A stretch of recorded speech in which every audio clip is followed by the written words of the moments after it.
senador kayo. Lahat ba ng mga ahensya ng gobyerno dapat bigyan niya? Hindi. Oy! Takot ako doon. Gaya ng ano? Gaya ng Aanin naman nila yun, di ba? Di naman lahat ng ahensya kailangan na, unless ang kailangan nila intelligence.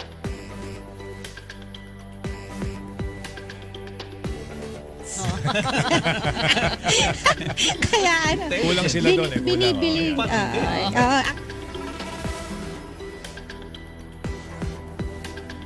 Ang intelligence ang kailangan nila, hindi fun.